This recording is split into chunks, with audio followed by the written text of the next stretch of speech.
Hello student, welcome to online class. मैं Anita Sharma class ninth को chapter number 6 Bhranto Balah पढ़ाऊँगी। भ्रांतो बालः का मतलब है कि भ्रमित हुआ बालक, यानी अपने लक्ष्य से हटा हुआ बालक। पाठ का सार है। प्रस्तुत पाठ संस्कृत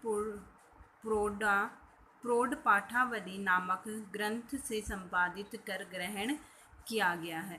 यानी ये भ्रांतो बालः है, ये संस्कृत प्रौढ़ा पाठावली नामक एक ग्रंथ है, उससे लिया गया है। इस कथा में एक ऐसे बालक का चित्रण है जिसका मन अध्ययन की अपेक्षा खेल कूद में लगा रहता है। यानी ऐसे बालक के चरित्र का वर्णन किया गया है जिसका मन पढ़ाई में न लगकर किसमें लगता है, खेल कूद में लग रहा है। वह विद्यालय न जाकर खेलने के उद्देश्य से बगीचे में प्रवेश करता है, लेकिन खेलने के लिए उसे एक साथी की आवश्यकता होती है। अतः वह अपने साथ खेलने के लिए भोरे को बुलाता है। यानी एक लड़का होता है और वह पढ़ाई के लिए विद्यालय नहीं जाकर वह खेलने के लिए एक बगीचे में चला जाता है और वह अपने साथ खेलने के लिए एक भौरे को यानी भंवरे को बुलाता है। भौरा कहता है कि मैं फूलों के रस को इकट्ठा कर रहा हूँ, मैं नहीं आ सकता। तो वह क्या बोलता है कि मैं तुम्हारे साथ नहीं खेल सकता। इस प्रकार बालक पुनः यानी दोबारा प्रयास करता है, यानी दोबारा उसको कहता है, दोबारा दूसरा प्रयास करता है और चिड़िया को स्वादिष्ट भोजन देने का वायदा करते हुए खेलने के लिए बुलाता है। यानी वो चिड़िया को बोलता है कि मैं तुम्हें स्वादिष्ट भोजन दूंगा, तुम मेरे साथ खेल। लेकिन वह भी अपने कार्य को महत्व देती है। दुखी बालक कुत्ते को बुलाता है। फिर वो चिड़िया के बाद में किसके पास जाता है, एक कुत्ते के पास जाता है। कुत्ता भी अपने मालिक के घर की निगरानी करने के कार्य को महत्व देता है और अपना कार्य करने के लिए तेजी से भाग जाता है। इस प्रकार सबके मना करने पर तथा सारे प्राणियों को अपने काम में लगा हुआ देखकर और तथा स्वयं को अपने कार्य से अपना समय व्यर्थ में गंवाते हुए देखकर बालक अत्यंत दुखी होता है और स्वयं भी विद्या अध्ययन में अपना समय व्यतीत करने का निश्चय करता है। वह अपने विद्यालय वापस चला जाता है। इस प्रकार वह बालक विद्या अध्ययन कर महान विद्वान बनकर प्रसिद्धि और संपत्ति प्राप्त करता है। यानी इसमें यही बताया गया है कि हमें भी कभी भी पढ़ाई के समय अपना समय बर्बाद नहीं करना चाहिए। उस समय हमें अपनी पढ़ाई को ही लक्ष्य मानकर आगे बढ़ना चाहिए। तो आगे हम देखेंगे इसमें।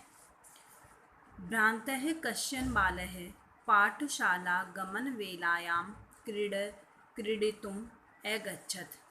भ्रान्तः यानी भ्रमित, कश्चन कोई, बालः बालक, भ्रमित हुआ कोई बालक, पाठशाला गमन वेलायाः यानी पाठशाला जाने के समय में, क्रीडितुम् खेलने के लिए, अगच्छत् यानी जाता, निकल गया या चला गया।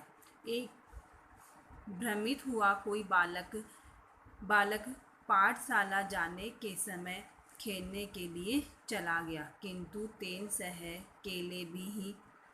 केलिभिः कालं क्षेप्तुं तदा कोऽपि न वयस्येषु उपलभ्यमानः आसीत्। किंतु यानी किंतु, तेन उसके, सह यानी साथ, केले भी खेलने के लिए, लेकिन उसके साथ खेलने के लिए, केले भी यानी समय, केले भी कालम क्षेप्तुम समय बर्बाद करने के लिए या उस समय खेलने के लिए, तदा को अपि उस समय कोई भी, वयस्वी हम उम्र, उपलभ्य मानः आसीत उपलब्ध नहीं था। लेकिन किंतु उसके साथ खेलने के द्वारा समय बिताने के लिए मित्रों में से कोई भी नहीं मिला था। यत् ते सर्वे अपि पूर्वदिन पाठात् स्मृत्वा यत् ते सर्वे अपि पूर्वदिन पाठात् स्मृत्वा विद्यालयगमनाय त्वरमाणाः अभवन्। यत् ते जब वे सर्वे अपि सभी, क्योंकि वे सभी पूर्व दिन पाठात पहले के दिन का पाठ स्मृत्वा याद करके विद्यालय जाने के लिए त्वरणमानः तैयार होकर विद्यालय जाने के लिए शीघ्रता अभवन कर रहे थे। क्योंकि वे सब पहले दिन का पाठ याद करके विद्यालय जाने के लिए शीघ्रता कर रहे थे। तन्द्रालुः बालः लज्जया तेषां दृष्टिपथम् अपि परिहरन् एकाकी किम् अपि उद्यानं प्राविशत्।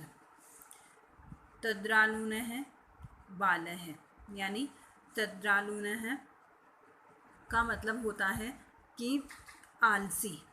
तद्रालुनः आलसी, बालः बालक, लज्जया शर्म से, तेषाम उनसे, दृष्टिपथम अपि दृष्टि बचाता हुआ, परिहरन बचाता हुआ, दृष्टिपथम परिहरन दृष्टि से बचता हुआ, एकाकी एक अकेला, किम अपि किसी उद्यान में प्रवेश कर गया या बगीचे में चला गया। तो इसका दोबारा अर्थ होगा कि भ्रमित हुआ कोई बालक पाठशाला जाने के समय में खेलने के लिए निकल जाता है, किंतु उसके साथ समय बर्बाद करने के लिए कोई भी उसका मित्र नहीं था, क्योंकि वे सब पहले दिन का पाठ याद करके विद्यालय जाने के लिए शीघ्रता कर रहे थे। आलसी बालक लज्जा से उन सब से दृष्टि बचाता हुआ किसी एक उद्यान में प्रवेश कर जाता है या चला जाता है। स अचिंत्यत वह सोचता है, वर्मन्तुम एतेः वराकाः पुस्तकदासाः। वह सोचता है, क्या सोचता है कि ये सब बेचारे, वराकाः यानी बेचारे, विरमन्तु एतेः वराका ये समय बर्बाद कर रहे हैं या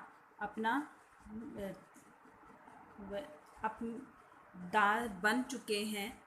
एते ही ये सब वराकाः बेचारे, पुस्तक दासाः पुस्तक के दास, ये सब बेचारे पुस्तक के दास बन गए। अहम तु आत्मनः विनोदयामि कि मैं तो अपना मनोरंजन करूँगा। सम्प्रति विद्यालयं गत्वा भूयः क्रुद्धस्य उपाध्यायस्य मुखं द्रष्टुं न एव इच्छामि।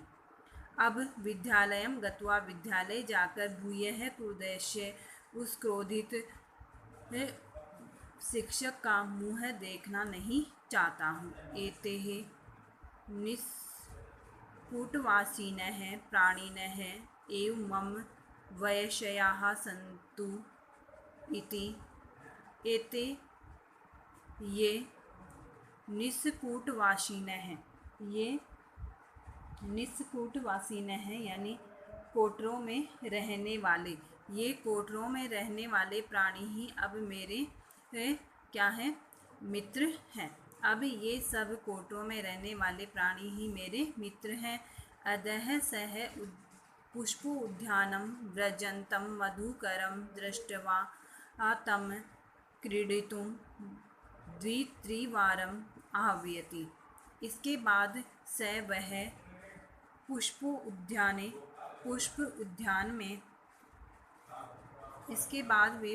उद्यान में व्रजन्तः मधुकरम दृष्ट्वा एक भौरे को देखता है। तम क्रीडितुम द्वित्रिवारम आह्वयति, उसको खेलने के लिए 2-3 बार बुलाता है। इसके बाद वह उद्यान में भोरे को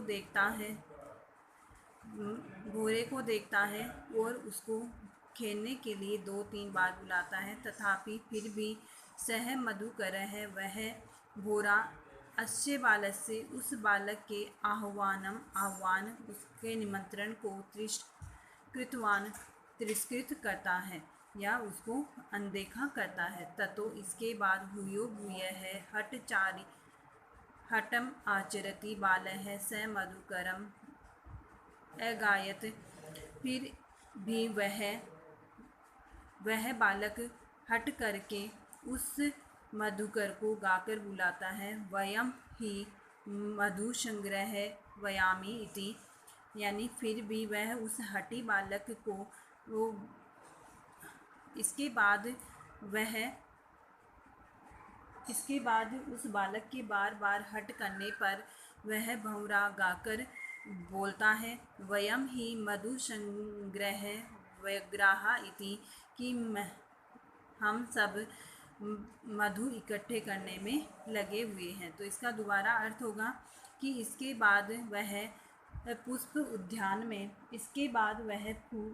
उद्यान के बगीचे में घूमते हुए भोरे को देखकर उसको खेलने के लिए 2-3 बार बुलाता है। फिर भी वह भोरा उस बालक के निमंत्रण को तिरस्कृत करता है। इसके बाद वह उस बालक के हट करने पर वह भंवरा गाकर कहता है, हम सब मधु इकट्ठा करने में लगे हुए हैं। तो ये था आज का आपका वर्क। नेक्स्ट वीडियो में आपको आगे का चैप्टर पढ़ाऊँगी। Thank you.